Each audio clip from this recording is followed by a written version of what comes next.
Hey guys, what's going on? Well, I finally got the new hub in. Right here.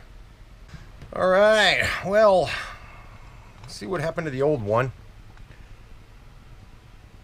This is when Cody was driving it around and he, it peeled right off, it peeled right apart, the weld broke. I looked at maybe fixing this, but yeah, this thing's just too deformed. Yeah. And we even got some new nuts with it too. Isn't that special? That's cool. Yeah, I can see this one's made a little bit better, because this one here has a weld on one side and a weld on the other side. So that's good to know. Yeah. Now it's time to put the dang thing on. Now for those of you who are wondering, this is a 4-on-4 hub for tires for your axle. It's 1-inch axle.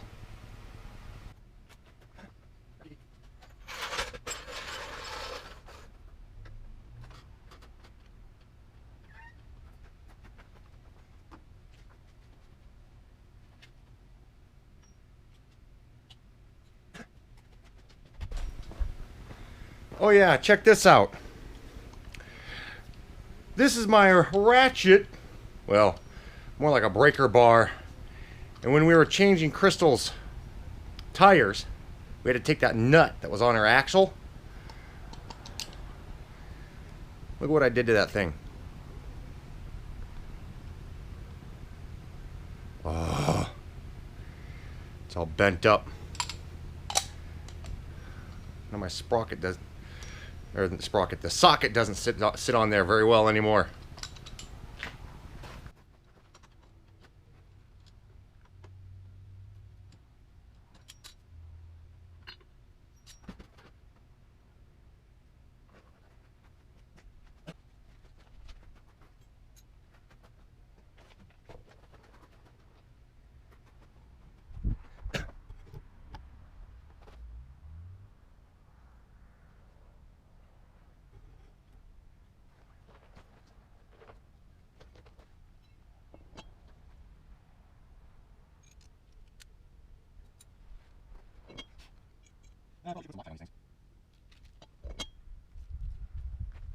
Well, you guys have got to put it back on there, but I took it out for a spin down the street, around the block, and I think I need to get some new shocks for this thing.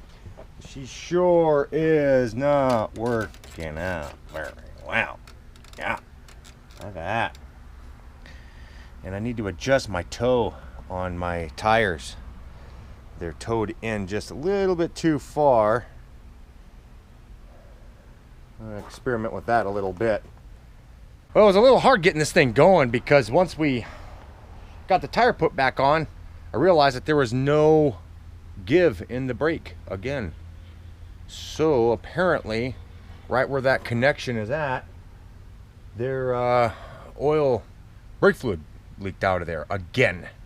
Which means that I need to get some, I think I mentioned it in one of my other videos, where I need to get new seals for this, because the oil drips out, the brake fluid drips out of it. So I'm gonna have to get new seals for it.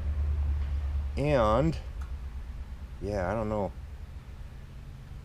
So I brought it up, because it was tucked up underneath my seat. Brought it up here so that way if any oil does leak out, the air should stay up in this area, I hope. Of course, I don't see how that's going to help, but never know.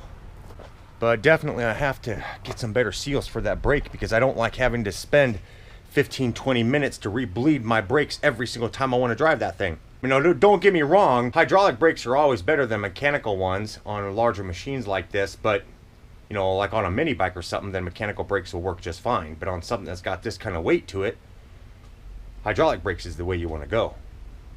And I definitely need to get a new seat, God, that thing is just beating the hell out of my back. I'm starting not to want to drive this thing because it hurts you too much, hurts my back too much. It's not that it's rough, it's just that the rough, it's a rough ride. It's just that the seat is solid plastic rubbing right on my skin, on the bone of my back. That's what it's doing. And that sucks. Gonna have to fortify the GoPro mount too a little better, because I noticed just from the engine, these engines vibrate a lot, and this dang thing was just all over the place. Definitely need new shocks. Definitely. These things are just not. Something more stiff. And also, I gotta take out the toe out of those tires because it's just got too much toe in it. The tires pointed inward too much. Also, hopefully, in the next few days, I'm gonna try to get the computer system set up out here where I can do a live stream out here in the shop, maybe. Because out of all the years I've been doing this, I've always wanted to be able to do live stream from the shop, and it just doesn't seem to work because the shop, the garage, is separate from the house, and it's all encased in metal. So Wi-Fi don't work worth crap. And for those of you who didn't know, on my T-Man's Builds channel, I got this thing going. A camera extension so I can put my cameras on here, and I can do videos like when I'm working on stuff on the table here. I've got this extension that comes out from the wall. I built this like last month, something like that. Yeah.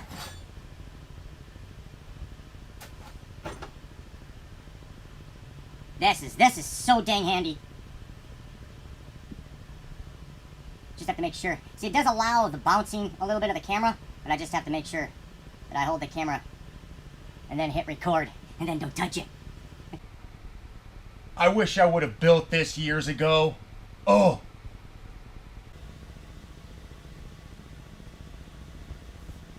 But yeah, it's just made out of 1 inch by 1 inch DOM tubing. Or no, this is 1 inch by 1 inch square tubing, and these pivots are DOM tubing, but they slide in and out of each other, and they're a real nice, comfortable fit. Yeah. But if you're interested in seeing how I built this thing up, you can go over to T-Man's Builds channel. I'll leave a link down in the description for those of you who are interested in seeing how I built this, and a bunch of other stuff I got over there too.